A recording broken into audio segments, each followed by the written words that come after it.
Thank you भाई। हाँ, और कोई कुछ याद दिला दिया अगर मैं भूल जाऊँ तो। अच्छा, अब क्या है कि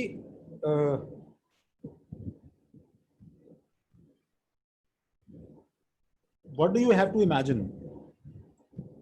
when I say that light is a particle? And how do you perceive, what do you think? ठीक है, तुम्हें अपने दिमाग में कौन सा बल्ब जलाना है कि तुम्हें वो क्लियर हो, और क्या क्या प्रॉपर्टीज हैं उसकी। तो देखो भाई, अब तक हमने ये सीखा कि जब तुम कोई लाइट का बल्ब ऑन करते हो, फॉर एग्जांपल ये एक लाइट बल्ब है, ठीक है, ये एक लाइट बल्ब है, तो इसे ऑन करते हैं तो what we saw till now was कि इसमें से जो एक्चुअली लाइट निकलती है, ये एक्चुअली वेव्स हैं,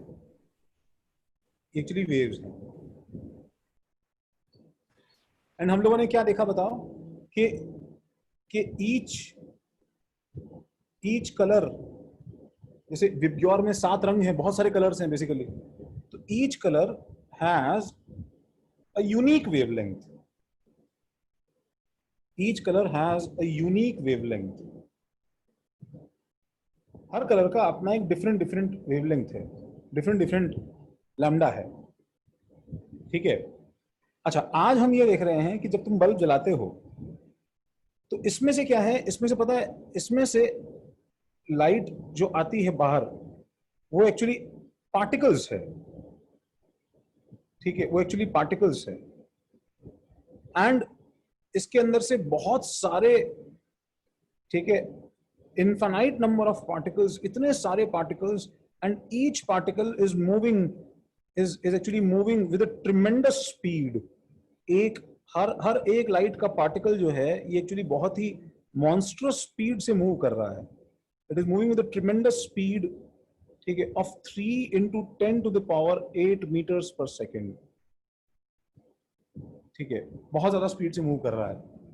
and all these particles are moving with the same speed, सबके सब पार्टिकल्स इसी स्पीड से मूव कर रहे हैं, ठीक है। तुम कुछ ऐसा मान सकते हो इसको कि एज इफ जैसे जैसे मतलब स्नोफॉल होता है, ठीक है, स्नोफॉल इमेजिन करो, तो स्नोफॉल में जो, ठीक है, स्नोफ्लेक्स होते हैं, ठीक है, ये सब बेसिकली क्या है, ये जो सबके सब हैं ये एक्चुअली स्नोफ्लेक्स हैं, ठीक है। तो स्नोफ्लेक्स हैं falling at a very high speed, ऐसे बहुत ही मॉन्स्ट्रस स्पीड से स्नोफ्लेक्स नीचे गिर रहे हैं। तो जैसे एक एक स्नोफ्लेक अलग अलग होता है, वैसे ये लाइट जो है ये पार्टिकल्स में डिस्ट्रीब्यूटेड है। तो let's name this one particle, this one particle of light, ठीक है, जिसको हम बोलते हैं, ये एक्चुअली स्मॉलेस्ट, ठीक है, यूनिट ऑफ लाइट है, सबसे छोटा यूनिट ऑफ लाइट है, ठीक है, ये इनडिविजिबल है, इसको फर्दर तोड़ा नहीं जा सकता है, ये इनडिविजिबल है। This thing is called, this was given a term called photon, this called photon, ठीक है। दूसरे वर्ड्स में ये जो स्मॉलेस्ट इंडिविजिबल यूनिट होता है, इसे दूसरे वर्ड्स में, ठीक है, क्वांटम भी बोलते हैं, और ठीक है, a quantum of light, quantum of light is called photon.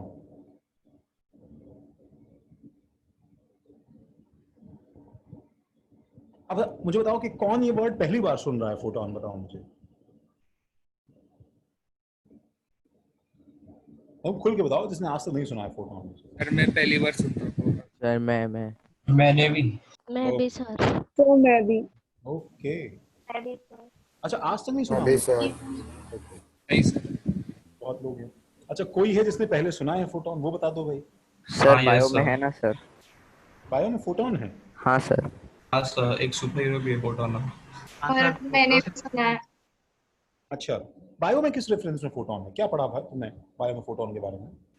Sir photophosphorylation, photosynthesis का एक प्रोसेस है। ओके, अच्छा, बाय द वे तुम ये जानते हो क्या कि एक्चुअली इतना तो सबको समझ में आया होगा, फोटोसिंथेसिस सब जानते हैं, तो फोटो मतलब लाइट होता है बेसिकली। एक्चुअली ये ग्रीक लैटिन कोई वर्ड है, अभी कौन सा वर्ड है पता नहीं। फोटो मतलब लाइट होता है, photosynthesis, photography, photon, that is something related to light. तो what do you know about a photon? What is to be learned about a photon? Dual nature. Dual nature है light का, वो तो ठीक है, अच्छी बात है, दैट इज करेक्ट। यहाँ तक सारा कॉपी करते जाओ भाई साथ साथ में।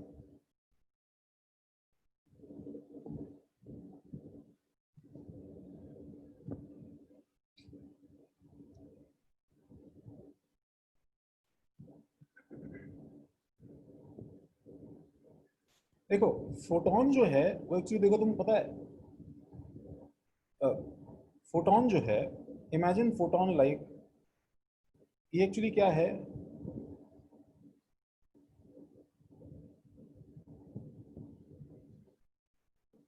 this is actually photon is actually pure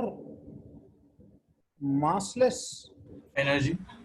हाँ, बंडल ऑफ एनर्जी है, pure massless bundle of energy है। मासलेस कैसे? ये तुमने पहली बार कोई चीज सुनी होगी शायद, मासलेस। इसका मतलब इसका रेस्ट मास जो है फोटोन का, सुनो, rest mass of photon is zero.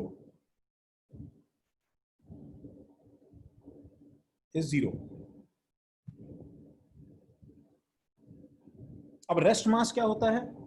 देखो अब हम रेस्ट मास वर्ड, डायनामिक मास और रेस्ट मास दो तरह के मासेस होते हैं। हम लोग उसकी डिटेल में नहीं जाएंगे, what you have to understand and remember is कि फोटोन एक ऐसी चीज है कि सपोज ये लाइट की स्पीड से, ठीक है, फोटोन जो है तो एक्चुअली लाइट की स्पीड से, ठीक है, ट्रैवल कर रहा था किसी की तरफ, सी, एंड ये जब भी किसी पार्टिकल में घुसता है, सपोज ये एक रैंडम पार्टिकल है, एंड ये आराम से जो है पार्टिकल, ठीक है, is actually having the time of his life, chill में है। So can you tell definition of photon? Definition of photon की डेफिनेशन ये है, it is a pure massless bundle of energy. ठीक है, एंड ठीक है, आपकी ड्राइंग अच्छी। बस बस बस बस एक्चुअली इतना ही है। तुम्हें और कुछ हम लिखवाने जाएंगे ना, ठीक है, Sir. तो मैं जो इतनी देर से एक्चुअली बताने की कोशिश कर रहा हूँ ना, Yes, sir. कि भाई लाइट के अंदर ऐसे बहुत सारे पार्टिकल्स होते हैं, वो सब के सब जो हैं वो एक्चुअली लाइट की स्पीड से मूव करते हैं, ठीक है, और वो Yes. मासलेस, उनका रेस्ट मास जीरो होता है, और वो actually pure bundle of energy होता है। ये सब मिला जुला के उसका फोटोन का डेफिनेशन है। Yes, sir. Thank you, sir. ठीक है, तो what you have to understand is कि जैसे ही ये फोटोन इसके अंदर एंटर करेगा, सुनो, Yes. तो ये this photon is completely absorb, ये इसके अंदर कंप्लीटली एब्जॉर्ब हो जाएगा। लेकिन एब्जॉर्ब होते ही क्या होगा सडनली, पता है? ठीक है, जो भी इसके अंदर एनर्जी ई नॉट थी फोटोन के अंदर, वो एक्चुअली एनर्जी जो है, ठीक है, वो एनर्जी इस पार्टिकल के अंदर ऐड हो जाएगी। Sir can you mute everyone? Yes, okay.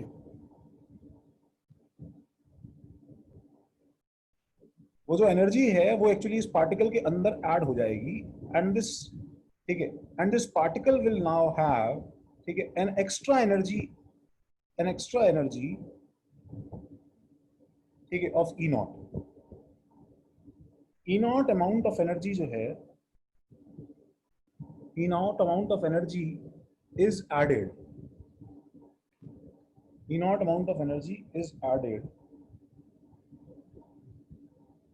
into this particle,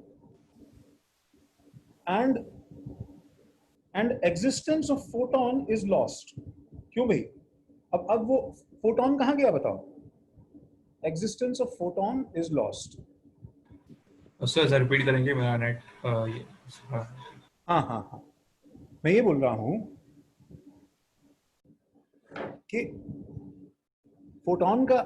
feeling तुम ऐसे समझ सकते हो कि वो massless bundle of pure energy है। इसका मतलब अगर फोटोन तुम्हारी बॉडी में एंटर किया, सुनो, तो तुम्हारा मास बढ़ेगा क्या? नहीं, क्योंकि जैसे ही तुम्हारी बॉडी में एंटर करेगा तो फोटोन का स्पीड ऑफ जो लाइट की स्पीड से मूव कर रहा था, तो फोटोन रेस्ट पे आएगा, और रेस्ट पे आते ही फोटोन का सारा जो भी कुछ मास था, जो भी कुछ इस पार्टिकल का मोमेंटम था, सब कुछ खत्म हो जाता है, और वो अपनी सारी एनर्जी जो इस बंडल के अंदर स्टोर करके चलता है, जो ई नॉट इस बंडल की एनर्जी है, ये सारी एनर्जी बताओ किसको ट्रांसफर कर देगा? तुमको ट्रांसफर कर देगा, अगर वो तुम्हारे अंदर एंटर हुआ है तो। तुम्हारा मास नहीं बढ़ेगा। देखो, तुम बहुत देर तक लाइट ऑन करके रूम में बैठते हो, सुनो, तो लाइट ऑन करके तुम रूम में बैठते हो, तो अपने अपने सामने जो रूम पे तुम्हारी लाइट जल रही है उसको देखो, तुम्हारे मोबाइल में जो लाइट जल रही है, आसपास तुम्हारे सब जगह जो लाइट्स ऑन है, इनफैक्ट जो इतना बड़ा लाइट का सोर्स सन है, ठीक है, तो उसको देखो, तो वो सामने बल्ब से तुम्हारे ऊपर, अमन, यस सर, सामने बल्ब देख रहे हो ना, ट्यूबलाइट देख रहे हो, इस सनलाइट देख रहा हूँ। सनलाइट देख रहे हो, तुम छत पे बैठे हो क्या? नहीं, विंडो से देख रहा हूँ। विंडो से देख रहे हो, देखते रहो बाहर, तुम पढ़ाई लिखाई थोड़ा ध्यान है नहीं? नहीं, आपने बोला इसलिए देख रहा हूँ मैं। अच्छा, तुम जो सनलाइट देख रहे हो उसके अंदर क्या है? तो imagine like it's actually raining photons. जैसे रेनफॉल में ड्रॉप्स होते हैं, ऐसे सनलाइट में एक्चुअली रेन ऑफ फोटॉन्स जो है, एक इसमें zillions and zillions of photons per second जो है, वो एक्चुअली लाइट की स्पीड से सामने तुम्हारे ग्राउंड पे और वॉल्स पे गिर रहे हैं। तो वो सारे फोटॉन जब गिरते हैं तो वो फोटॉन कहाँ जाते हैं, मन बताओ, कहाँ जाते हैं फोटॉन? पार्टिकल्स में एब्जॉर्ब हो जाते हैं ना सर। अब हो जाते हैं, यस यस यस बच्चों, यस, वो उसमें एब्जॉर्ब हो जाते हैं। तो इनफैक्ट तुम अगर ट्यूबलाइट के नीचे बैठे हो तो ट्यूबलाइट के सारे फोटॉन्स जो गिर रहे हैं ना, वो तुम्हारे कॉपी, पेन, तुम्हारी बॉडी, तुम्हारे बाल, तुम्हारे कपड़े, डोर्स, इन सब के अंदर कंटिन्यूअसली गिर रहे हैं।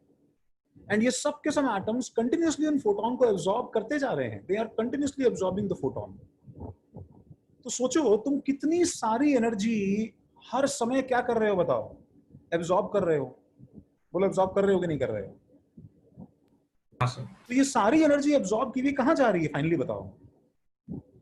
तुम्हें पता है कि तुम ये सारी एनर्जी वापस से रेडिएट बैक भी कर रहे हो, you are again radiating back this energy, बस तुम किसी और दूसरे वेवलेंथ पे कर रहे हो। जैसे अगर कोई थर्मल गॉगल्स पहन के आएगा, ठीक है, और तुम्हें डार्क में देखेगा, तो तुम कंटिन्यूअसली कुछ ना कुछ रेडिएशन एमिट कर रहे हो, उससे वो उसको डिटेक्ट कर लेता है।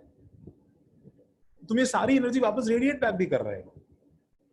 इसलिए ऐसा होता है। देखो, सपोज तुमने एक कॉपर का ब्लॉक लिया, सपोज तुमने एक आयरन का रॉड लिया बच्चों, और तुम वो आयरन का रॉड लेके ऊपर जाके उसे धूप में रख देते हो। जैसे ही धूप में रखते हो तो क्या होता है बताओ? वो आयरन रॉड फोटॉन्स एब्जॉर्ब करना शुरू कर देता है, और उसके अंदर जो एटम्स, पहले, ठीक है, पहले आयरन के अंदर के एटम्स जो हैं वो इस तरह से, ठीक है, थोड़ा बहुत वाइब्रेट कर रहे थे, इधर उधर वाइब्रेट कर रहे थे, और धूप में रखने के बाद में क्या सिचुएशन हो जाएगी बताओ? They will be vibrating a lot. वो लगातार क्या करेंगे बताओ? इधर उधर सब जगह वाइब्रेट कर रहे हैं। तो ये ज्यादा वाइब्रेशन क्यों हो रहा है? बिकॉज वो जो उसने एनर्जी खाई है फोटॉन से, ये वापस वो क्या कर रहा है बताओ? रेडिएट बैक करने की कोशिश कर रहा है, ज्यादा वाइब्रेट कर करके। तो ये वाइब्रेट करने की एनर्जी इसके पास कहां से आई है? फोटॉन से आई है। तो तुम्हें कैसे मालूम चलता है बताओ कि वाइब्रेट कर रहे हैं? How do you feel it? क्या तुम्हें दिखते हैं वाइब्रेट करते हुए? क्या बताओ ये? नहीं, तो कैसे फील होता है ये? टेम्परेचर से फील होता है। तो पता है ना कि गर्म करना बेसिकली क्या है? एटम्स का वाइब्रेशन ही होता है, बताओ। ऐसा कभी सुना होगा तुमने? तो तुम उसे धूप में रखने के बाद में जब हाथ लगाते हो तो तुम्हें ये ज्यादा वाइब्रेशन जो हो रहा है ये तुम्हें हॉट के फॉर्म में फील होता है, लेकिन मास इसका पहले और बाद में क्या रहेगा बच्चों? सेम रहेगा। फोटॉन जब एब्जॉर्ब होते हैं तो एनर्जी ट्रांसमिट करते हैं, लेकिन उनका मासलेस पार्टिकल्स है, इसलिए मासलेस पार्टिकल है, इसलिए वो मास में चेंज नहीं लेके आते। ये स्लाइड लिख लिया क्या बताओ?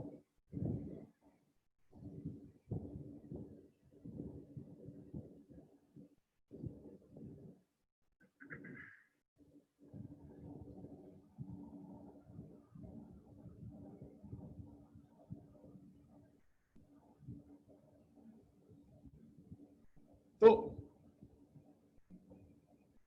हमारा एम फिलहाल क्या है? हमारा एम है कि वो जो एक फोटोन की एनर्जी है,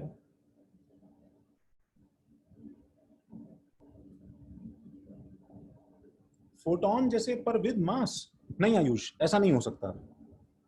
मेरी बात सुनो गाइस, इस यूनिवर्स में रिलेटिविटी के पॉइंट ऑफ व्यू से किसी भी पार्टिकल का अगर m मास है, सुनो, तो जो अल्टीमेट स्पीड है 3 × 10⁸ मीटर्स पर सेकेंड की जो स्पीड है, तुम कितना भी इसके ऊपर दम लगा लो, नो मैटर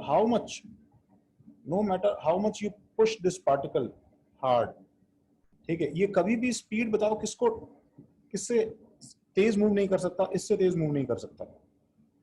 आयुष, इस स्पीड पे मूव करने के लिए सबसे पहले तुम्हारा रेस्ट मास क्या होना चाहिए?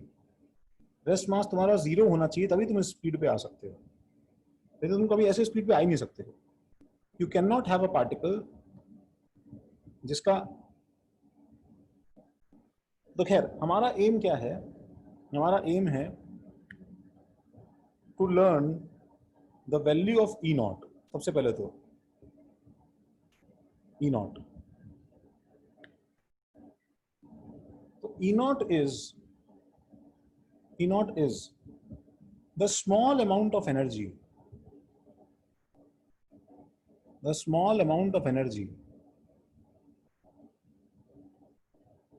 ठीक है, इन वन पर्टिकुलर फोटोन, एक पर्टिकुलर फोटोन के अंदर जो स्मॉल अमाउंट ऑफ एनर्जी है, that is called actually E not,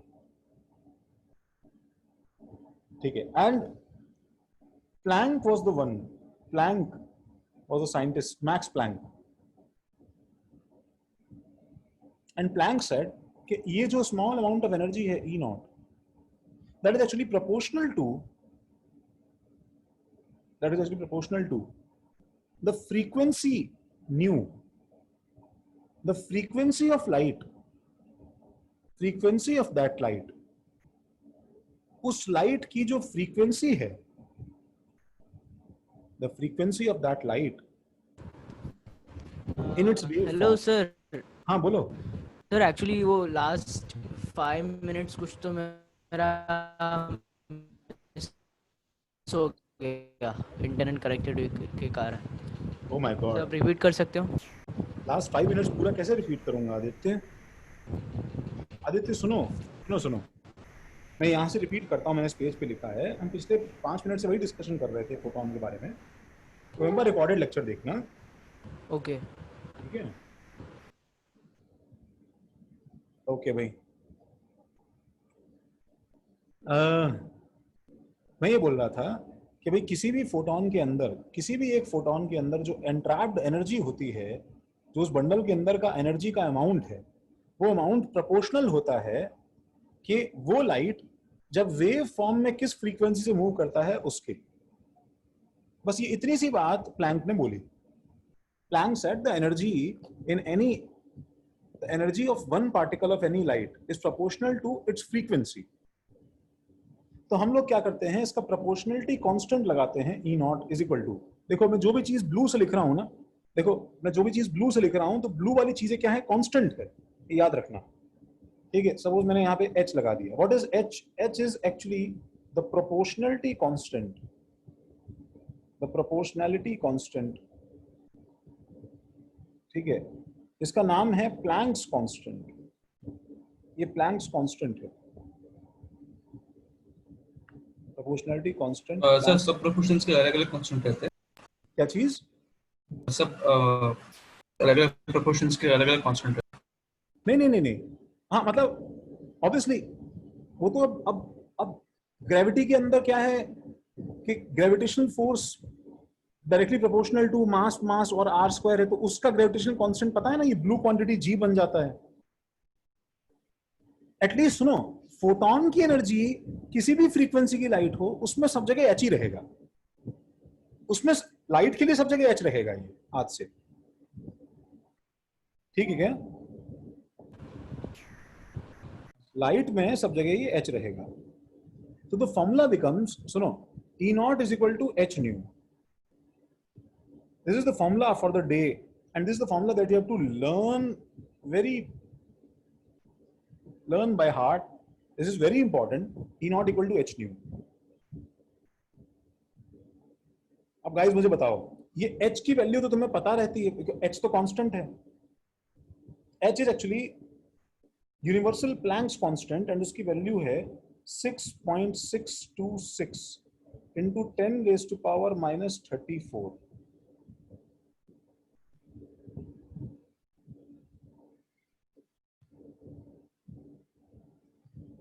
ये तुम्हें लर्न करना है।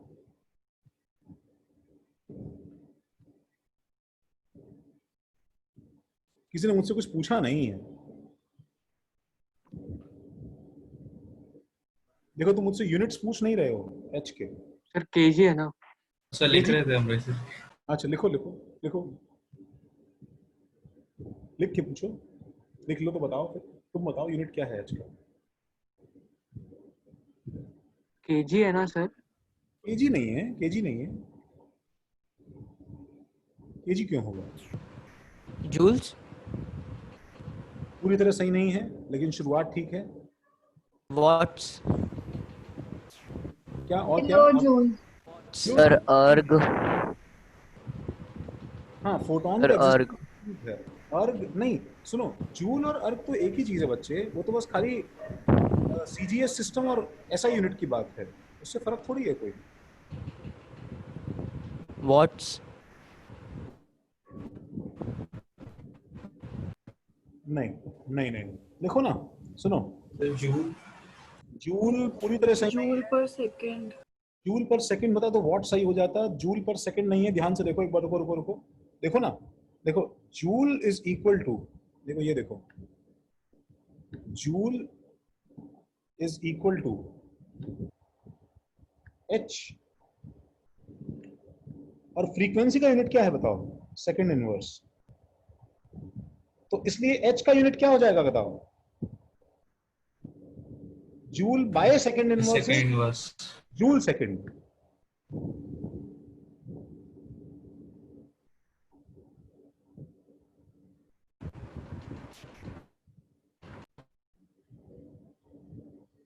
Joule second.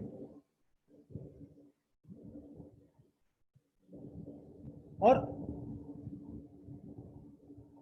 बोलो guys, alternate formula. Sir Now we- H by lambda.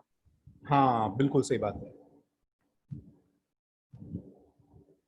तो वी नो दैट, हम तो न्यू का एक और फॉर्मूला डालते हैं बच्चों, हम न्यू का एक और फॉर्मूला जानते हैं,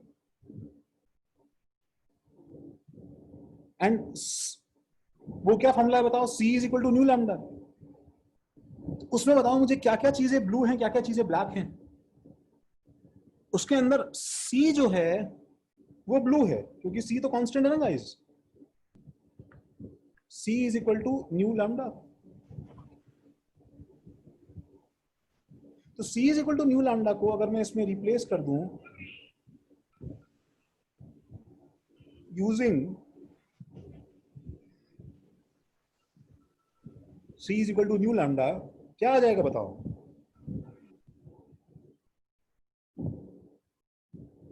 हमारे पास आ जाएगा E naught is equal to nu is equal to C by lambda. तो H into C by lambda.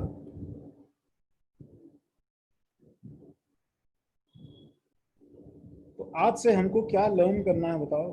We have this E naught is equal to H into nu और is equal to H into C, H into nu hc by lambda.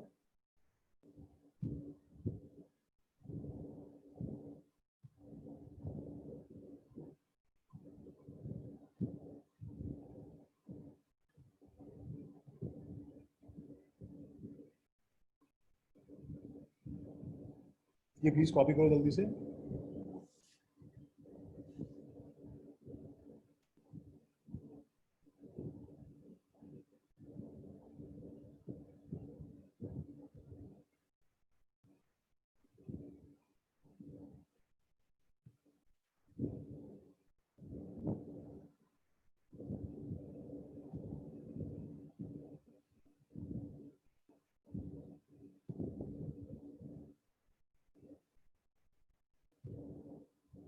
हाँ,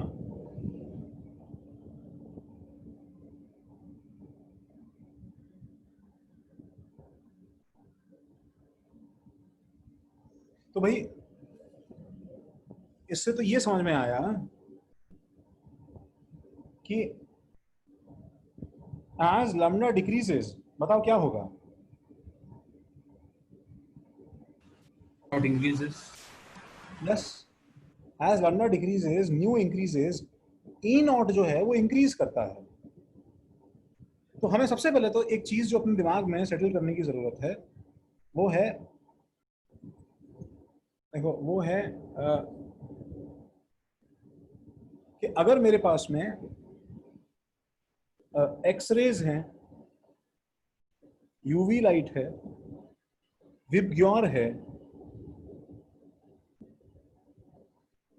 ठीक है, infrared है और microwaves etcetera है. तुमने वो video देखा जो मैंने ग्रुप पे भेजा था अभी थोड़ी देर पहले? किसने देखा होगा? हाँ यस सर. हाँ सर, एक ही वीडियो है. हाँ सर. हाँ, मैंने ग्रुप पे वीडियो डाला था, उसे देखना एक बार. सर रेडियो वेव्स भी आएंगे ना उसके बाद? हाँ, इसका रेडियो वेव्स भी, हाँ नहीं तो इससे मतलब पहले भी है बाद में भी है. पॉइंट ये है कि तुम्हें समझना है कि as you move in this direction, मुझे बताओ, सुनो, तो लैम्डा क्या हो रहा है बताओ? धीरे धीरे इंक्रीज कर रहा है कि नहीं कर रहा है? हाँ सर. यस. तो एक ऐसा डायग्राम बना के पहले तो हम अपने दिमाग में एक चीज सेटल करते हैं कि ये माइक्रोवेव्स, इंफ्रारेड वगैरह, पता है ये सब एक्चुअली कुछ ऐसे हैं जैसे इनके फोटॉन्स जो हैं वो इस साइज के हैं. मूव ये भी क्या कर रहे हैं बताओ? लाइट की स्पीड से कर रहे हैं. मूव ये सब भी लाइट की स्पीड से कर रहे हैं. इसके फोटॉन्स क्या होंगे? थोड़े साइज में बड़े हो जाएंगे इंफ्रारेड के. तो रेड तक आते आते हमारे पास में फोटॉन्स, वॉयलेट तक आते आते फोटॉन्स जो है वो एक्चुअली इतना चेंज आ जाता है इसमें, C. And these things are like so solid and massive and very very dangerous.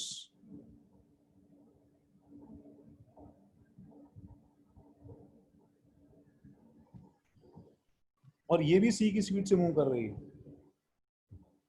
तो कर सबके सब सी की स्पीड से मूव रहे हैं. लेकिन यू हैव टू रिमेंबर कि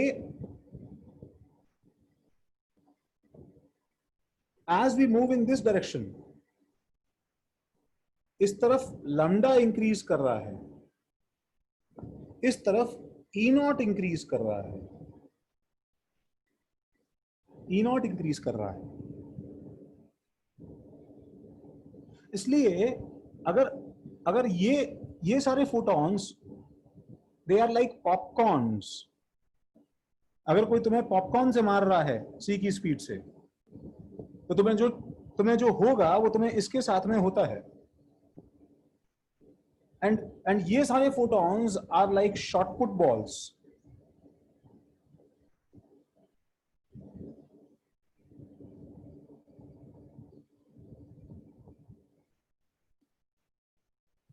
तुम्हें इस बात के एविडेंस जो है अपने लाइफ में छोटे मोटे बहुत सारे मिल जाएंगे बिखरे हुए, और तुम्हें शायद इन कलर्स के लिए भी मिल जाएगा वो सब चीजें.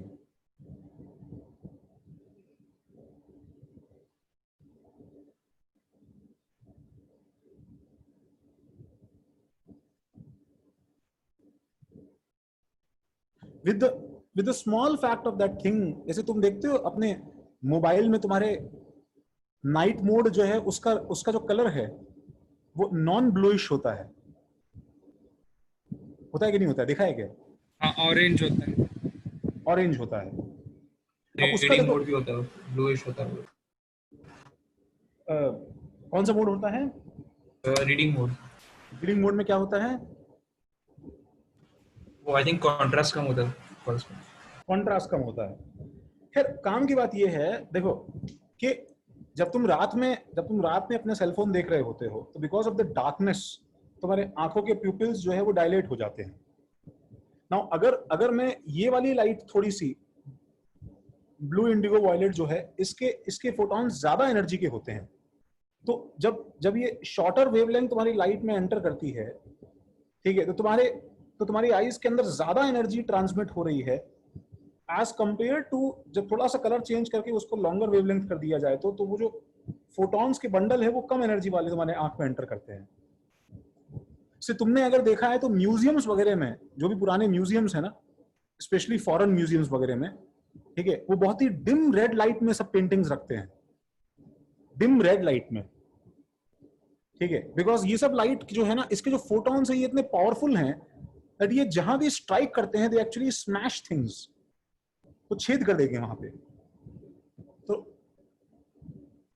एक तरफ अमन, जहां तुम्हें पॉपकॉर्न से मारा जाए सी की स्पीड से और इससे मारा जाए सी की स्पीड से, तुम समझ सकते हो ना क्या फर्क फील होगा।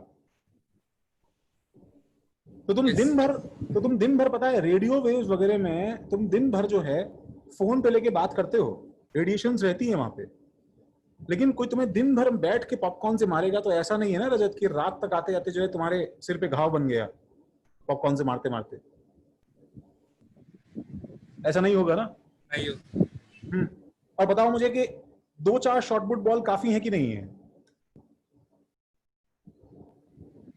तो तुम्हारा अमन, कभी तुम्हारा हाथ टूटा है? तुम कभी एक्सरे के लिए गए हो? हाँ, गया, क्या टूटा था? पैर टूटा था, कब की बात है? 2018। 2018 की बात है। तुम्हें वो टाइम याद है एक्सरे का? कितना देर लगा था तुम्हारा पैर का एक्सरे करवाने में? बहुत कम टाइम लगा, मतलब क्या मिनट, सेकंड्स, आवर्स, कितना? 10 सेकंड में हो गया था एक्सरे। क्या बात है। मतलब शूटिंग के लिए। शूटिंग के लिए, एग्जैक्टली। बस मैं तुमसे ये, कोई ऐसा बदकिस्मत है जिसका आज तक कभी कुछ ना टूटा हो? कोई ऐसा है क्या? हाँ सर, मेरा। हाँ सर, मेरा Oh my God. मेरा यस सर। तुम्हारा 16 साल तक अभी तक कुछ नहीं टूटा है? नहीं सर। सिर्फ दांत टूटा है सर। दांत मार खाई थी क्या तुमने किसी से? नहीं सर, गिरा था ना सर चलते हुए मुंह पे। अच्छा, ओह माय गॉड, तुम्हारा कुछ टूटा ही नहीं है। कितने कितने कितने नाजों से पाला है यार तुमको। अथर तुमको मारा नहीं कभी पापा ने? ब्रूसेस बहुत थे सर। अच्छा, हाँ सर। मुझे तो याद है कि मेरी तो मॉम ने झापड़ मार के ही मेरा सिर जो है दीवार में चला गया था, तो एक आध बार, ठीक है, जबड़े की नीचे की हड्डी जो थोड़ी सी क्रैक हो गई थी। ऐसा कुछ नहीं हुआ था कभी? नहीं नहीं सर। सर, इतना जोर से। हाँ ठीक है, सही बात है। तो खैर चलो, भगवान तुम सबको मेरे जैसे पेरेंट्स दें।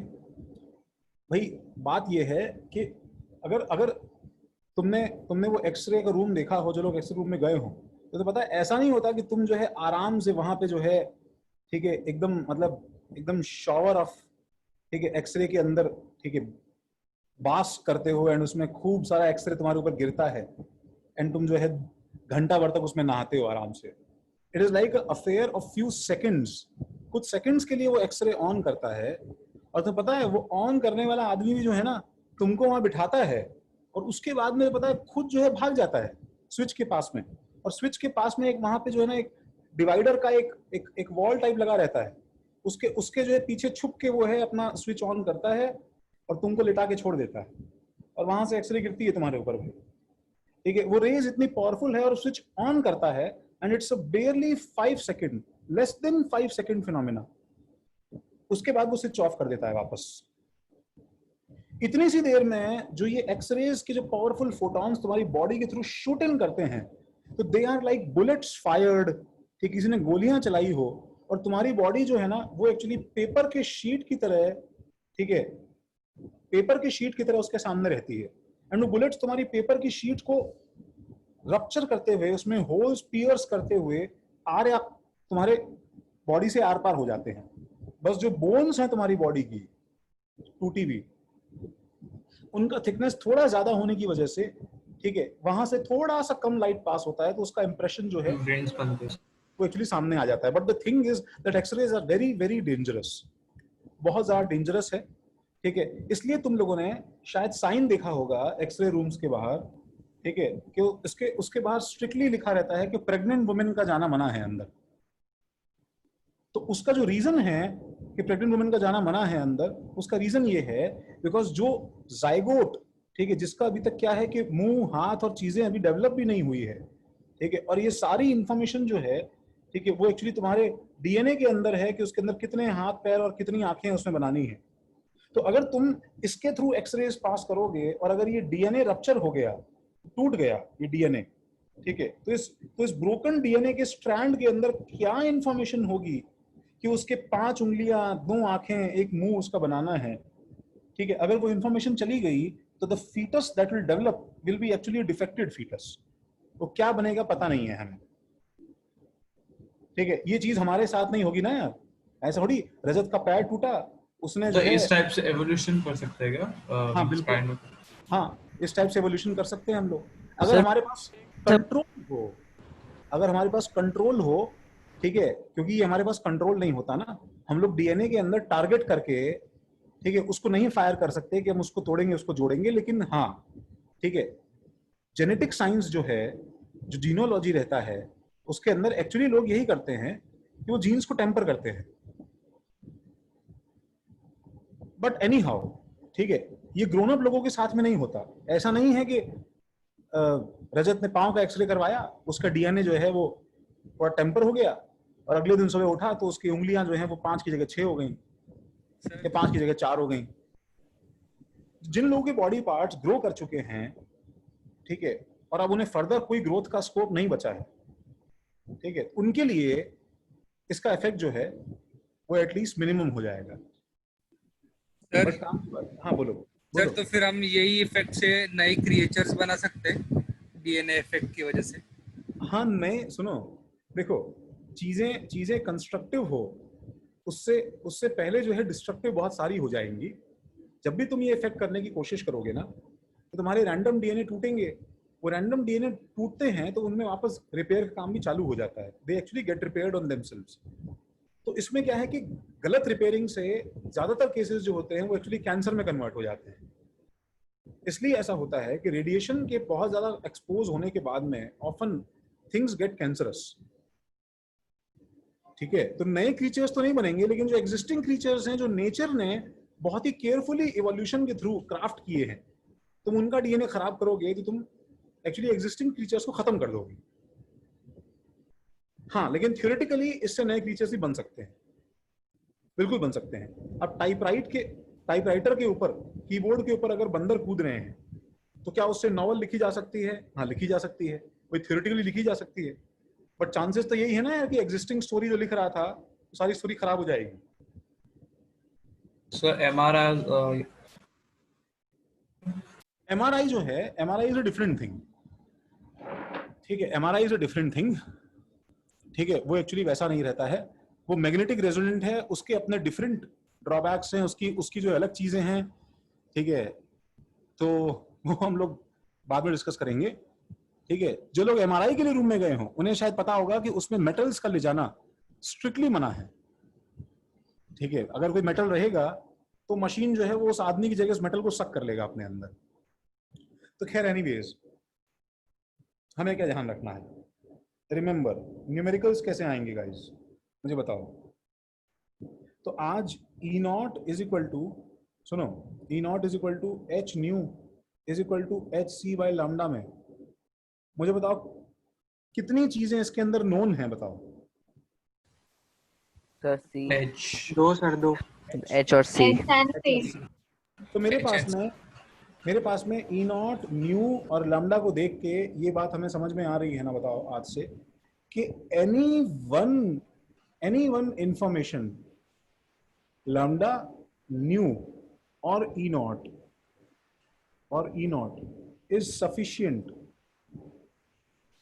is sufficient for complete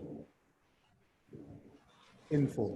कोई भी एक चीज बता देगा तुम्हें और न्यूमेरिकल फ्रेम कर देगा।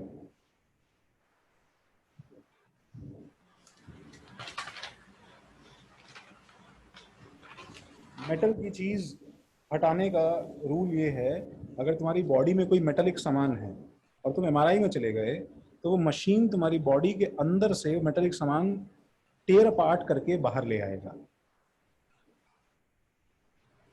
Here.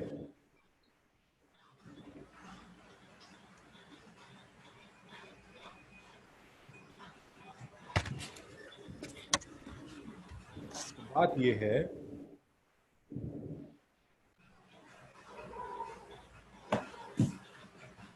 और each color has a distinct lambda, distinct frequency, and so distinct E naught. Mic बच्चों, माइक आयुष माइक बंद कर लो।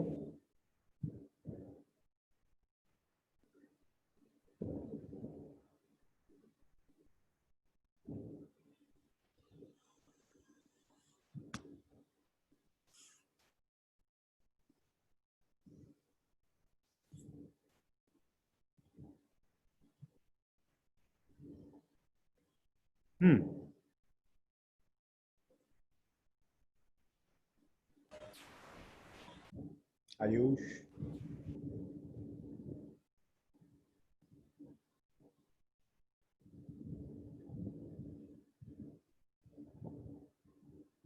सबने लिखा?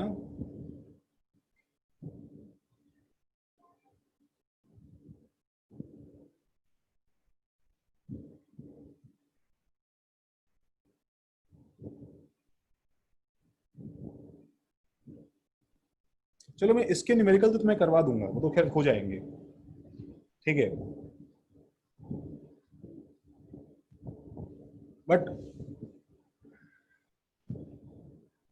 जैसे देखो, मैं एक नॉर्मल सवाल देता हूं, find energy of 1 photon of red light. बताओ तुम्हें ये निकालने के लिए क्या चाहिए, क्या इंफॉर्मेशन चाहिए, बताओ। रेड लाइट का वेवलेंथ। रेड लाइट का वेवलेंथ बताओ, याद है कि नहीं है तुम्हें? 750 nanometer. 50 nm. हाँ, तो वो क्या था भाई हमारे पास में, हम उसे लास्ट क्लास में शायद नोट किया था ना, 400 से 800 गाइस।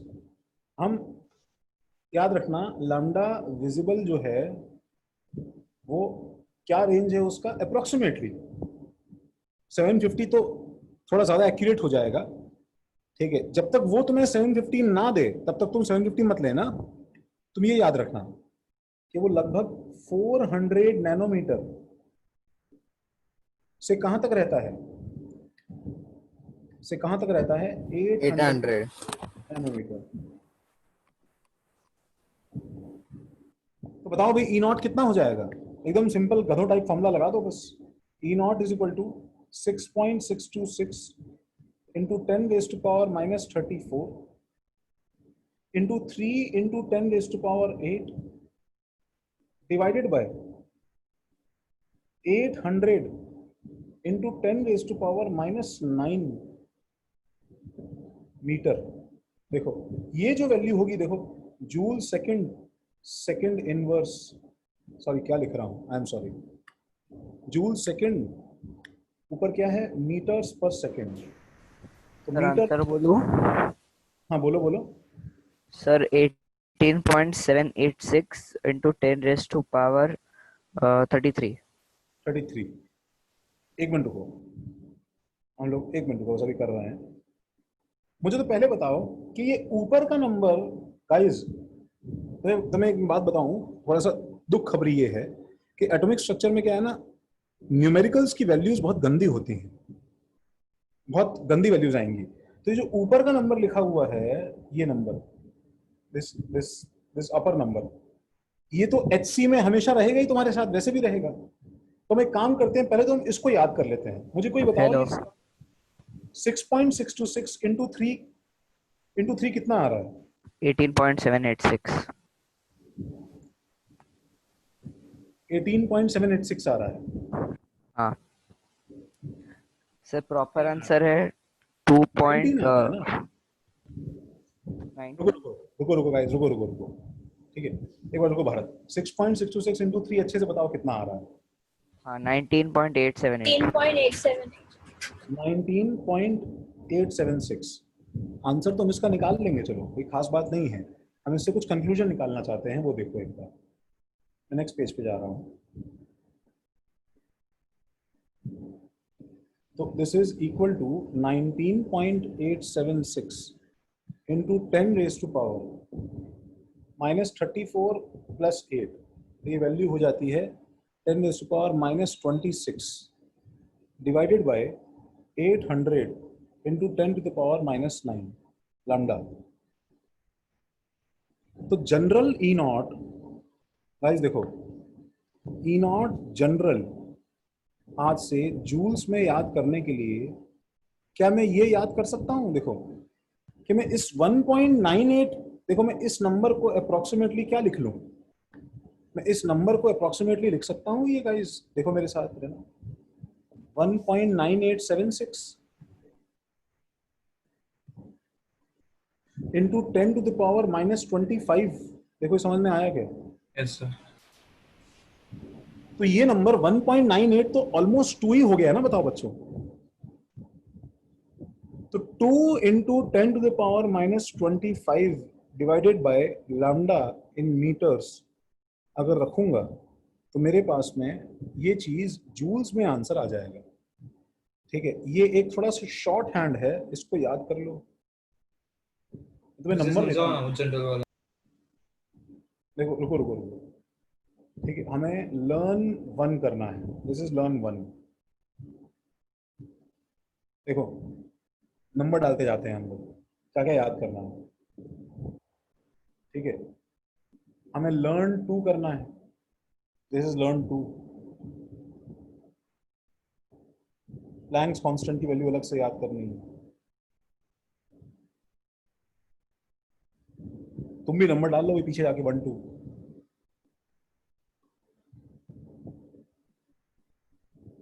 अच्छा यश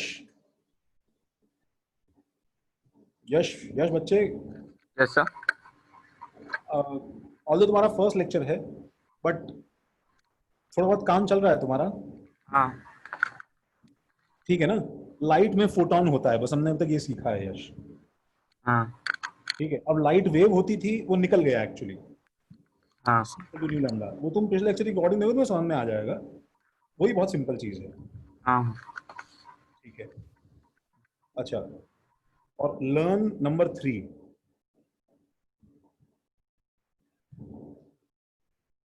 इस पे लिख लो भाई। कैलकुलेशन नहीं समझा, कौन सा कैलकुलेशन भाई? ये वाला क्या? ये वाला? नहीं समझा मुझे। हाँ देखो, अरे इसमें क्या हुआ, अपनी कॉपी में देखो, देखो ये क्लियर नहीं है क्या?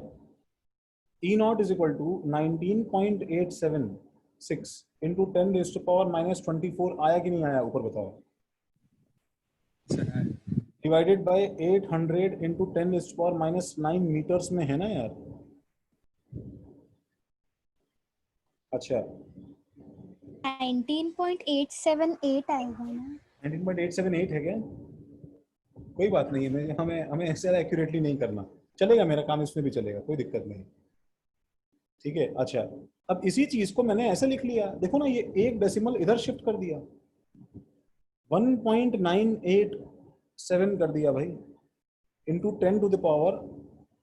जब तुमने एक डेसिमल यहां से कम कर दिया तो यहाँ पे इंटू 10 कर दो ना, इसमें इंटू 10 करोगे तो ये -24, सॉरी उल्टा बोल रहा हूँ, जब तुमने एक डेसिमल यहाँ पे इंटू 10 कर दिया,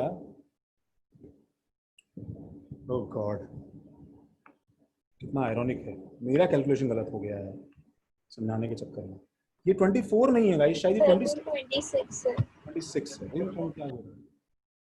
हाँ, जब तुमने यहाँ पे अपॉन 10 कर दिया तो यहाँ पे इंटू 10 करोगे ना, तो इंटू 10 करोगे तो -25 हो जाएगा, upon 800 into 10 to the power -9। तो ये जो नंबर है, इस नंबर को हमने अप्रोक्सीमेटली क्या लिख लिया बताओ, 1.987 को अप्रोक्सीमेटली क्या लिख लिया बताओ, 2।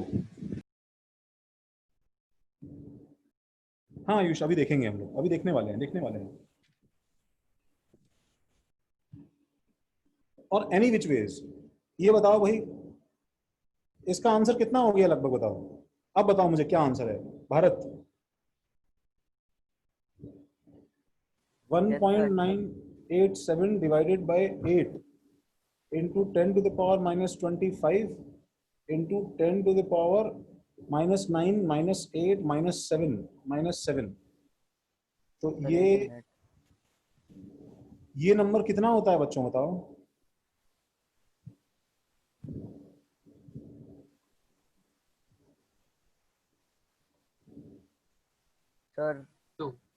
सर बोलू। 2/8 ना, 1/4 हो जाएगा ना। हाँ बोलो बोलो। सर प्रॉपर आ रहा है 2.48 इंटू 10⁻17। हाँ हाँ सही बात है। -25 + 7, देखो बच्चों ये हो जाएगा -25 और यहाँ पे +7, तो 1/4 अप्रोक्सीमेटली हो जाएगा 0.25 इंटू 10 टू द पावर -25 और +7,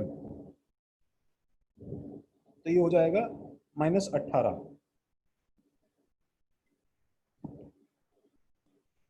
तो ये अप्रोक्सीमेटली हो जाएगा 2.5 इंटू 10 टू द पावर -19 आ रहा है मेरे पास में, सही है क्या ये?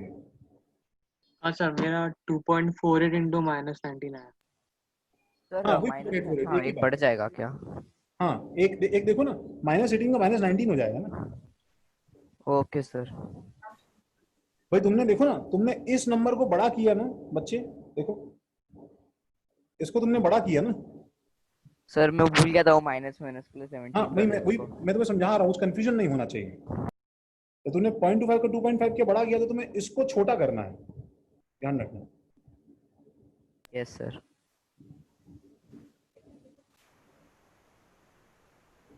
तो पहले यहां तक लिख लो जरा।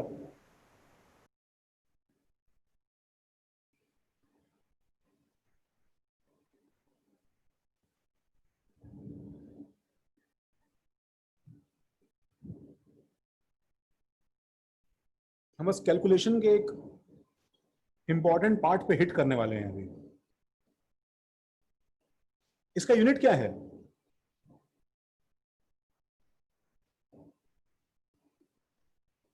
Sir joules.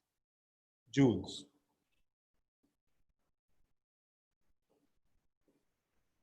प्रॉब्लम क्या है ना कि शौर्य आवाज आ रही है? Yes sir.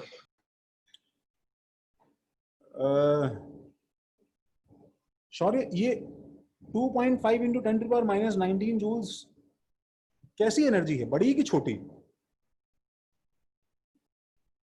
सर बड़ी है सर, छोटी छोटी।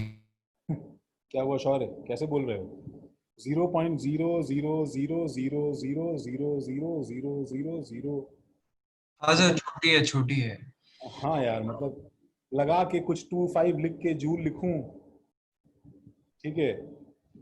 तो तुम्हारे गाल पे कोई आके अगर एक फिंगर से ऐसे टैप करता है ना, यूं ऐसे मारता है, तो वो एनर्जी जो है ना वो बहुत ज्यादा होती है इसके सामने। एक फोटोन जब तुम पे स्ट्राइक करता है, तो ये एक्चुअली इतनी इतनी छोटी एनर्जी है that there is a problem. हमें एक्चुअली इससे प्रॉब्लम है। किससे प्रॉब्लम बच्चों? मुझे लगता है ना, हमेशा है ना, एक एक ना प्रॉब्लम रही है हमेशा। जब मैं छोटा था तो मुझे लगता था why do we have millimetre, centimetre, decimetre and metre, what is this shit. मुझे हमेशा से प्रॉब्लम रहती थी। मुझे हमेशा लगता था कि why don't we have a single unit and that's it. पहले क्यों तो 4 यूनिट डिफाइन करना है, फिर उन्हें कन्वर्ट करना है और प्रॉब्लम खड़ी करनी है। श्रेया, आवाज आ रही है?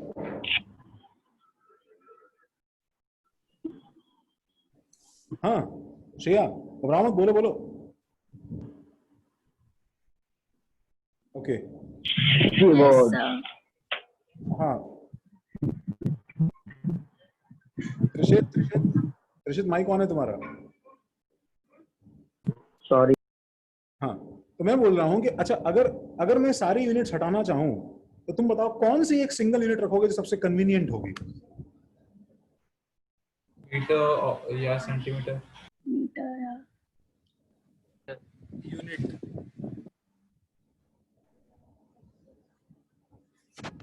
कौन सी यूनिट रखोगे तुम जो सबसे कन्वीनियंट है? क्यों श्रेया, बताओ। मीटर। Metres, okay Shreya. तो ऐसा होना चाहिए था। Now Shreya, imagine this problem. तुम्हें पता है 1 मीटर जो है वो अप्रोक्सीमेटली तुम्हारा एक जो पूरा हाथ है, ठीक है, उससे थोड़ा सा लंबा होता है श्रेया। तुम्हारा तो सिंगल हैंड है ना, पूरा शोल्डर से फिंगर टिप्स तक। 1 मीटर उससे थोड़ा सा लंबा होता है, ठीक है। अब सोचो, इमेजिन करो कि मुझे तुम्हारे घर से दिल्ली तक का डिस्टेंस निकालना है। तो तुम्हें थोड़ा रियलाइज हो रहा है कि थोड़ा सा गड़बड़ हो गया है ये। शायद मीटर थोड़ा इनकन्वीनियंट लग रहा है क्या श्रेया? अच्छा, अभी तो हमने जस्ट शुरू किया है। सोचो मुझे अर्थ का सरकमफेरेंस निकालना है श्रेया, एंड अभी भी देखो हमने सिर्फ शुरू किया है। सपोज ये अर्थ है और श्रेया ये सन है, मुझे इसका डिस्टेंस निकालना है। Do you think metre convenient है? एंड सुनो श्रेया, मुझे देखो तुम्हारे सामने मोबाइल पे इन 2 पॉइंट्स के बीच का डिफरेंस निकालना है, डिस्टेंस। मीटर कन्वीनियंट है क्या? There are so many issues. मुझे मीथेन का बॉन्ड लेंथ निकालना है, बोलो मीटर कन्वीनियंट है क्या? नहीं है ना। हमें वॉइस इज ब्रेकिंग। क्या चीज? अच्छा, आवाज साफ नहीं आ रही है भाई? अब आ रही है। हाँ। ओके, तो मैं तुम्हें बस ये सिखाना चाहता था कि we cannot have one single unit and declare it as our convenient unit. तो मैं माहौल बना रहा था that you have to be ready to brace the impact that what we are going to learn right now is actually a new problem. That is a new unit of energy. A new unit of energy.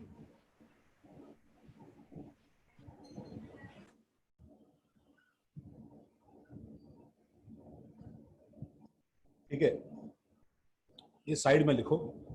And that is actually electron volt. इसको बोलते हैं electron volt. Electron volt actually energy का dimension है। Electron volt actually energy का dimension है। अब ये energy कैसे हुआ ये हम लोग अभी नहीं सुन पाएंगे बच्चों, तुम्हें लर्न करना पड़ेगा। लेकिन मुझे बताओ, तुम्हें ये पता है क्या, चार्ज इनटू पोटेंशियल डिफरेंस जो है ये एक्चुअली जूल होता है। 1 कूलम इनटू 1 वोल्ट जो है ये 1 जूल होता है। कूलम इनटू वोल्ट जूल होता है, ये चीज जानते हो क्या? हाँ सर। अगर तुम ये जानते हो कूलम इनटू वोल्ट जूल होता है, सुनो, और नहीं जानते हो तो भी कोई इलाज नहीं है, हमें एटलीस्ट आज तो लर्न ही करना पड़ेगा ये। तो तो क्या है, मैंने एक्चुअली इलेक्ट्रॉन के पॉइंट ऑफ व्यू से एक जो है नया डायमेंशन निकाला है। अब बताओ मुझे 1 इलेक्ट्रॉन का चार्ज कितना होता है? 1e is equal to what? 1.6 into 10 to the power minus 19 coulomb होता है कि नहीं होता है? बोलो। तो 1e इंटू 1v अगर मैं कर दूंगा तो ये मेरे पास में 1.6 into 10 to the power minus 19 coulomb into 1v is equal to 1.6 into 10 to the power minus 19 joules बन जाएगा। बिकॉज कूलम इंटू वोल्ट तो क्या होता है बताओ? जूल होता है। और मैं इसको क्या नाम दूंगा बताओ? This will be called 1 EV। ऐसे मैंने E और V को साथ साथ लिख दिया, देखो EV 1 electron volt is 1.6 into 10 to the power minus 19 joules. ये जरा साइड में लिखो सर जूल्स की कॉलम, जूल्स की कॉलम है ना उसका, तो फिर से बोलो, फिर से बोलो। 1 इलेक्ट्रॉन वोल्ट का तो कॉलम है ना? नहीं नहीं, इलेक्ट्रॉन का कूलम है, इलेक्ट्रॉन वोल्ट का कूलम नहीं है ना। देखो ना, 1 इलेक्ट्रॉन जो है ये एक्चुअली कूलम है।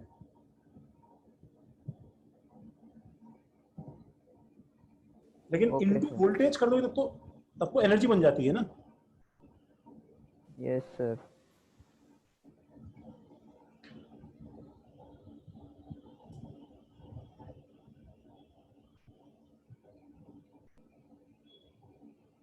तो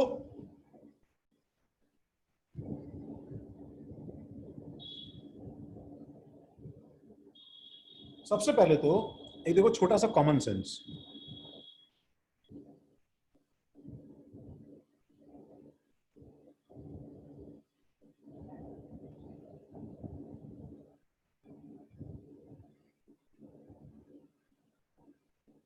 देखो ये अच्छे से समझ लेना, इसमें कोई डाउट है तो पूछ लेना। आदित्य, हाँ सर। अरे आदित्य, तुम तो मुझे बोल रहे थे ना कि तुम उसके अंदर एटॉमिक कवर अप में कर रहे थे हर्षद सर के साथ में। तुम ही बोल रहे थे क्या या और कोई बोल रहा था? नहीं मैंने नहीं बोला। अच्छा, तुमने नहीं बोला। नहीं नहीं, ठीक है ठीक है। आदित्य, तुम्हें समझा क्या ये हमने जो किया वो? हाँ थोड़ा मतलब थोड़ा कम समझा? हाँ वही। अच्छा बताओ, क्या क्या नहीं समझा बताओ, मैं तुम्हें दोबारा बता दूं तुम्हें। तुम्हें फॉर्मूले याद हुए आदित्य? हाँ फोटॉन, नो, हाँ हाँ बोलो बोलो। हो जाएंगे। हो जाएंगे। हाँ प्रॉब्लम्स को सॉल्व कर करके। अच्छा, लेकिन 2-3 फॉर्मूले जो हमने आज किए हैं वो तुम थोड़ा सा देखो, बिकॉज मैं तुमसे थोड़ा इंटरेक्ट करूंगा ना एक एक करके। तो वो जाएंगे घर तक तो होंगे, वो तो बात की बात है, वो तो होंगे ही। अभी तुम्हें इसका एप्लीकेशन मुझे समझाना है। ओके। देखो सबसे पहले मैं इसकी बात करता हूं कि तुम्हें एक कन्वर्जन ध्यान से देखना है। 1 EV इज इक्वल टू कितना जूल होता है आदित्य? याद करना बहुत सिंपल है। इलेक्ट्रॉन का चार्ज याद है कि आदित्य बताओ तुम्हें?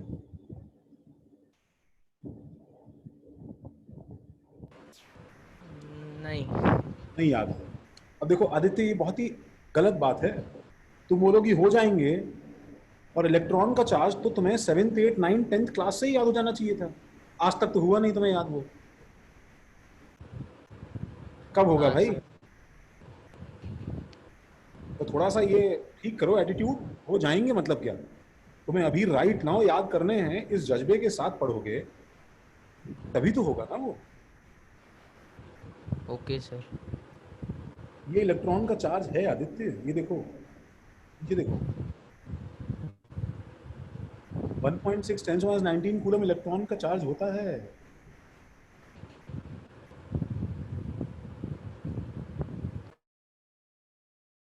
में क्या कन्वर्जन फैक्टर है बताओ?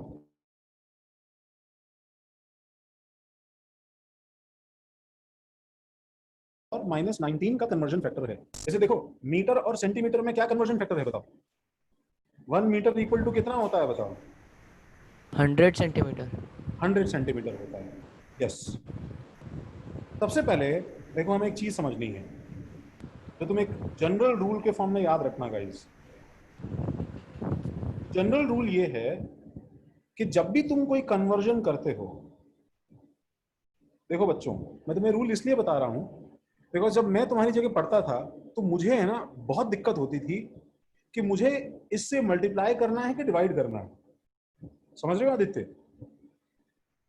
मुझे ये नंबर तो याद हो जाता था लेकिन मुझे ये नहीं याद होता था कि मल्टीप्लाई करूं या डिवाइड करूं कन्वर्ट करने के लिए।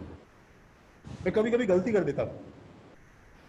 तो मैं तुम्हें समझा रहा हूं, देखो जब भी तुम कन्वर्जन करते हो, ठीक है, माइक ऑफ कर लो। माइक आदित्य वापस तुम्हें बोलूं तो माइक ऑन करना, एक बार ऑफ कर लो। हाँ देखो, तो जैसे मैंने तुम्हें मीटर और सेंटीमीटर लिखा, तो बताओ यूनिट कौन सा बड़ा है? यूनिट मीटर बड़ा है कि सेंटीमीटर बड़ा है? मीटर। मीटर बड़ा है। तो एक बात ध्यान रखो, अगर यूनिट बड़ा होगा, लार्जर, ठीक है, तो इसके आगे का जो नंबर है वो नंबर जो है वो छोटा हो जाएगा, स्मॉलर। सेंटीमीटर पता है यूनिट छोटा है, स्मॉलर, तो इसके आगे का जो नंबर है, नंबर क्या होगा बताओ? लार्जर। लार्जर। अब बताओ, मुझे मालूम है कि इसमें 100 का कन्वर्जन फैक्टर है, तो बताओ मैं अगर मैं यहाँ पे 1 मीटर लिख के बैठा हूं तो मुझे नंबर क्या करना है बताओ? बड़ा करना है कि छोटा करना है? बड़ा करना है। बड़ा करना है। तो मैं 100 से मल्टीप्लाई करूंगा, डिवाइड करूंगा? मल्टीप्लाई। मल्टीप्लाई करूंगा 100। सपोज मैं तुम्हें ये दे दूं, देखो 5 centimetre is equal to how much metre, तो मुझे बताओ यूनिट क्या है, बड़ा कि छोटा? बड़ा। बड़ा। तो नंबर क्या होगा बताओ? 0.05। नंबर क्या होगा? छोटा। तो मैं 5 को डिवाइड करूंगा 100 से, और ये समझ में आता है ना? तो तुम इसको एज इट इज कॉपी करना, पर पहले मुझे इसकी थोड़ी हेल्प कर दो। देखो सपोज मुझे 5 जूल को इलेक्ट्रॉन वोल्ट में कन्वर्ट करना है। हाँ आदित्य देखो मुझे बताओ, इलेक्ट्रॉन वोल्ट एनर्जी का यूनिट बड़ा है या छोटा है?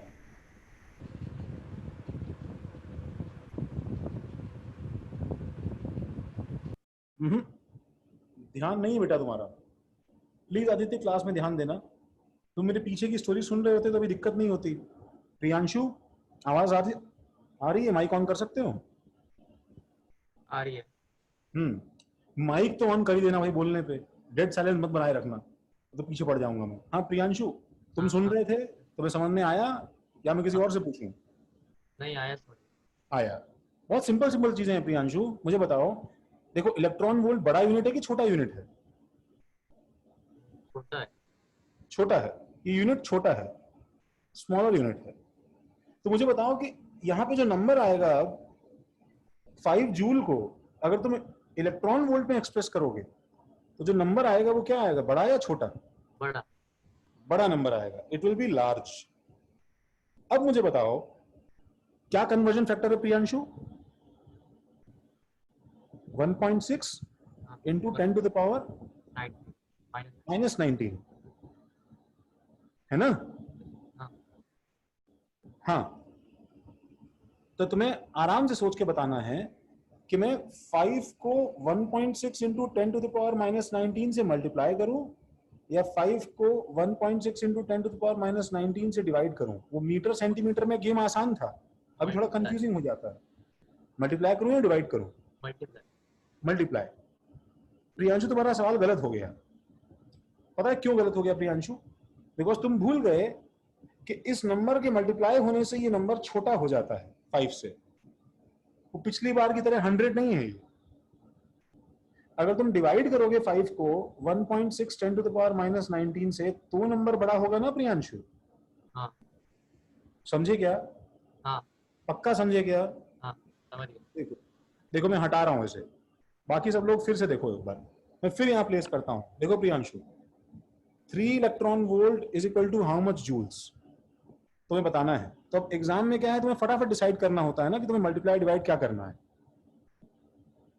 समझ रहे हो? हाँ। तो हाँ, अब बताओ यूनिट कैसा है, बड़ा कि छोटा? बड़ा इसके सामने देखो, ईवी के सामने जूल कैसा यूनिट है? बड़ा बड़ा।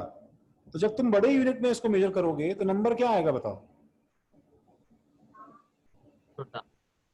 छोटा नंबर आएगा। गुड, यहां तक सही है। बस आगे तुम थोड़ी गलती कर दे रहे हो। तो मुझे बताओ कि मैं क्या इसका कन्वर्जन फैक्टर है प्रियांशु, ईवी जूल का? 1.6 into 10 raised to minus 19. 10 to the power minus 9। 19. हाँ, अब बताओ क्या करना है? उससे मल्टीप्लाई करोगे तो छोटा होगा कि डिवाइड करोगे तो छोटा होगा? Multiply. Good. 3 into 10 to the power minus, क्या लिख रहा हूँ, sorry, 3 into 1.6 into 10 to the power minus 19 joules is actually equal to 3 EV। ये समझा क्या प्रियांशु? हाँ। ठीक है। जिया, आवाज आ रही है? Yes sir.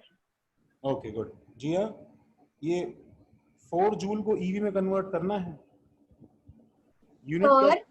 हाँ हमने जैसे लास्ट इक्वेशन में वो जो 19.87 था हाँ उसको राउंड ऑफ कर दिया था, हाँ। तो इसमें ऐसा नहीं कर सकते?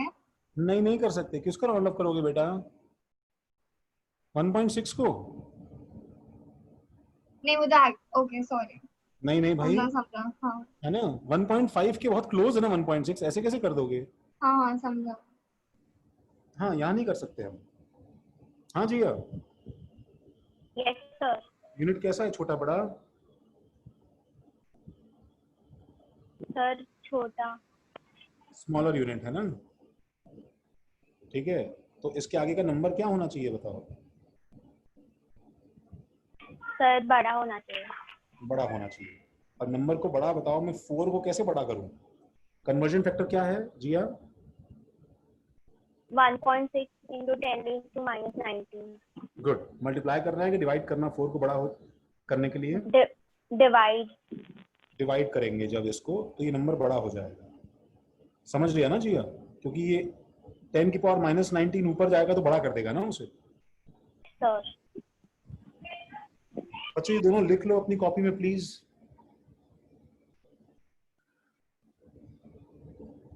अपनी कॉपी में लिख लो प्लीज।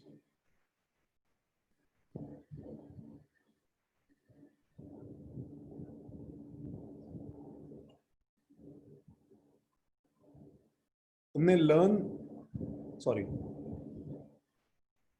पीछे का स्लाइड कंप्लीट किया कि गाइस? कन्वर्जन वाला पार्ट हाँ ये लो, सुनो, इसके ऊपर लिखो गाइस, ये लर्न 4 है बच्चों।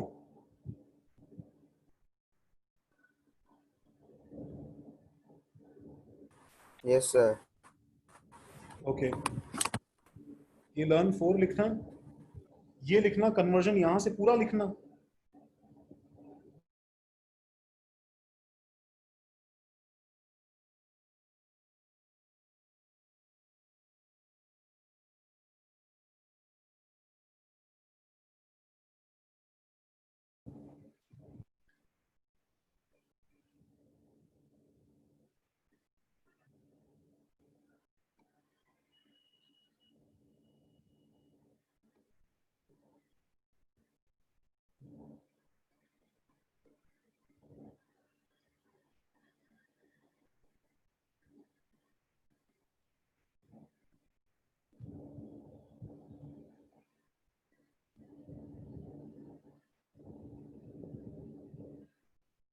लिखा? ये स्लाइड लिखा? हाँ सर। इसे कॉपी करो। हो गया सर।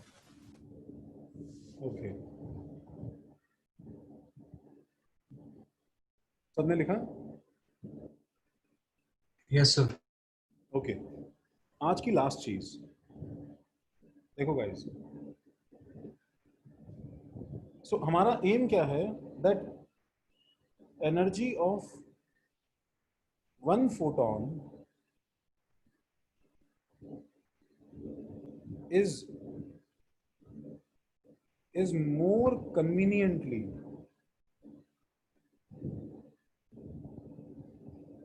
expressed in dash। क्या बताओ, जूल या ईवी?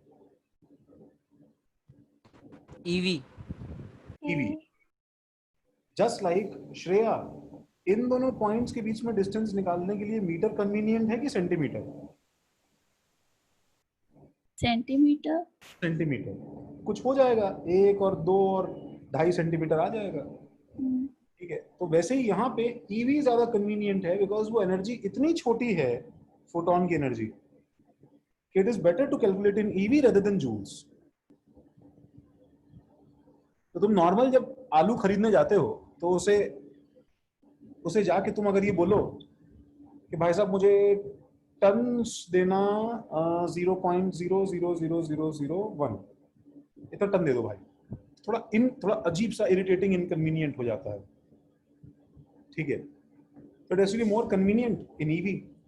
और ईवी में निकालने के लिए हम लोग देखो क्या करते हैं, हम लोग एक एक्सप्रेशन लर्न कर लेते हैं।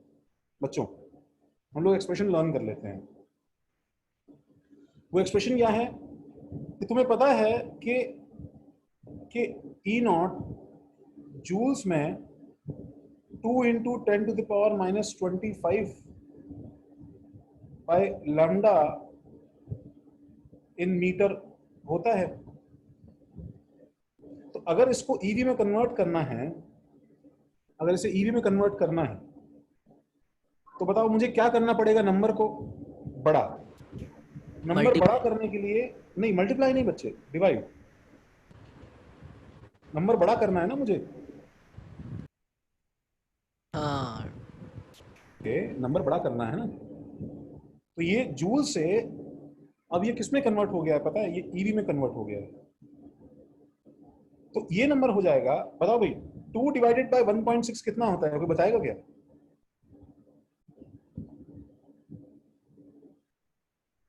2 डिवाइड बाय 1.6 कितना होता है? 0.8. बोलो बोलो बोलो। 1.25। 0. नहीं सॉरी 1. थोड़ा एग्जैक्टली बताओ ना। हाँ सर 1.25। 1.25। अच्छा, यहाँ पे तुम्हें पता है वो 2 नहीं था, वो एक्चुअली 1.98 था। तो ये 1.25 जो है, 1.25 into 10⁻⁻19 -25। देखो अमन, देखो हम क्या कर रहे हैं, 10⁻⁻25 10⁻⁻19, तो ये आ जाएगा 10⁻⁻6। सही है क्या? Divided by lambda in metres. ज्यादातर लैम्डा जो है वो एंगस्ट्रॉम में दिया जाता है। ज्यादातर लैम्डा जो है, ये लैम्डा, ठीक है, अगर एंगस्ट्रॉम में दिया जाए तो ये वैल्यू पता है क्या बन जाएगा? ये वैल्यू बन जाएगा E naught is simply E naught in EV in electron volt is equal to 124। ये एक्चुअली 1.25 नहीं है, ये अप्रोक्सीमेटली 12400 बन जाता है, divided by lambda in angstrom. ये एक्सप्रेशन जो है ये हमारा आखिरी याद करने का एक्सप्रेशन है। ये चीज कैसे आई? सुनो, ये चीज कैसे आई? तो इसका देखो, इसका सिंपल सा प्रूफ है कि मैं लैम्डा जो मीटर में लिखा है, ये जो लैम्डा मीटर में लिखा है, मैं ऐसा लिख सकता हूं, बताओ, लैम्डा एंगस्ट्रॉम इंटू 10⁻⁻10 लिख सकता हूं मैं। तो अगर मैं इस लैम्डा मीटर को इससे रिप्लेस कर दूं, लैम्डा इन एंगस्ट्रॉम इंटू 10⁻⁻10। तो ये 10⁻⁻10 जब ऊपर जाएगा, तुम्हें सब कुछ कैलकुलेशन याद नहीं रखना है, तुम्हें बस लास्ट एक्सप्रेशन याद रखना है। 10⁻10 ऊपर जाएगा तो 10⁻6 इंटू 10⁻+10 क्या बन जाएगा बताओ? ये बन जाएगा 10⁴। तो ऊपर 10⁴ आ जाएगा और नीचे ये नंबर गायब हो जाएगा। तो 1.25 इंटू 10⁴ कितना होता है बताओ? 1 2 3 4 जीरो आ गए ना, बताओ। 12,500। और नीचे क्या रह गया? लैम्डा इन एंगस्ट्रॉम रह गया। तो ये जनरल एक्सप्रेशन तुम्हें लर्न करना है। ये तुम्हारा आज का लर्न 5 है। 5 फॉर्मूले आज तुमने याद किए हैं। एंड प्लीज ये फॉर्मूले रटने वाला चैप्टर है, तो आदित्य ये मत सोचो कि तुम्हें लर्न हो जाएंगे। तुम्हें पहले इसको टिप्स पे लर्न करना है, फिर जब न्यूमेरिकल्स करोगे तो तुम्हें धीरे धीरे प्रैक्टिस से वो पक्का होता जाएगा। It will just get lamented strongly. ये पूरा क्लास हमने, देखो गाइस, ये पूरा क्लास हमने एक ही फॉर्मूले पे स्पेंड किया है कि पहले लाइट को हमने क्वांटम होता है ये पढ़ा, हमने उसका फॉर्मूला बनाया E0 = h new, C = new lambda डाल के हमने E0 = h न्यू = hc/λ का फॉर्मूला बनाया, ये याद किया। h का वैल्यू हमने याद किया, ये होता है। नेक्स्ट स्लाइड पे जा रहा हूं।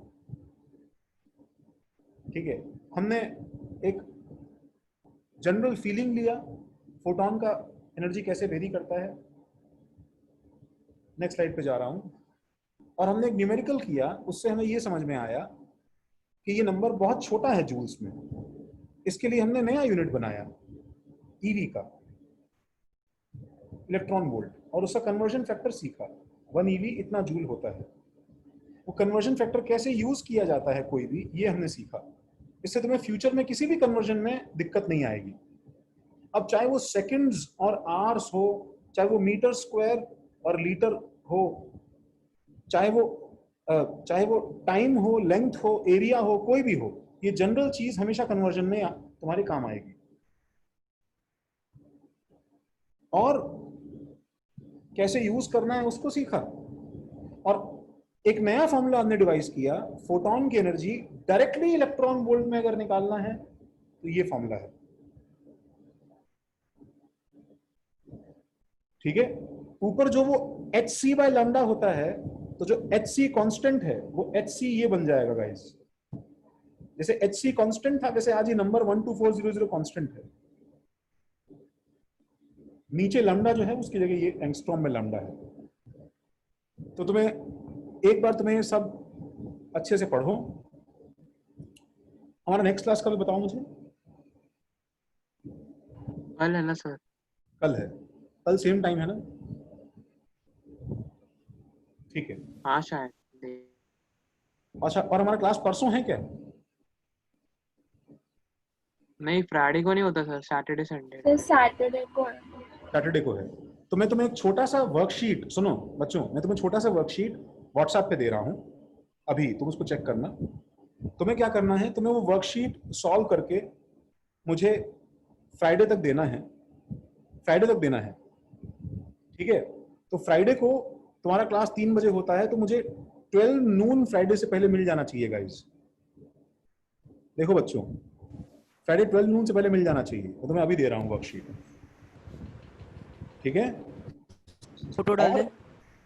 क्या चीज बोलो? पे उसका फोटो डाल दे, सॉल्व किया हुआ। हाँ, तुम्हें मुझे सॉल्व किया हुआ स्नैपशॉट का फोटो भेजना है। एंड सुनो, तुम्हें उस वर्कशीट के अंदर जो प्रॉब्लम्स हैं, प्रॉब्लम्स कॉपी नहीं करने हैं, तुम्हें सिर्फ सॉल्यूशन 1 और सॉल्व करके बताना है। मेरी बात ध्यान से सुनो। उसमें 4 ऑप्शंस हैं ABCD। तो don't give me worksheet like 1A 2B 3C। मुझे ऐसा नहीं चाहिए आंसर की, मुझे ये नहीं चाहिए। ध्यान से सुनो, तुम्हें मुझे सॉल्व करके बताना है। उसको जो भी फॉर्मूला लगाया है उसको सॉल्व किया है, तो मुझे सॉल्व करके सॉल्यूशन 1 और फिर सॉल्यूशन 2, इस तरह तुम मुझे सॉल्व करके देना है वो worksheet before Friday noon. Saturday को हमारी क्लास है, तो आप आज भेजोगे ना, तो कल हम कर देंगे। आज क्या है? अच्छा एक मिनट, सॉरी आज क्या थर्सडे है क्या? Sir.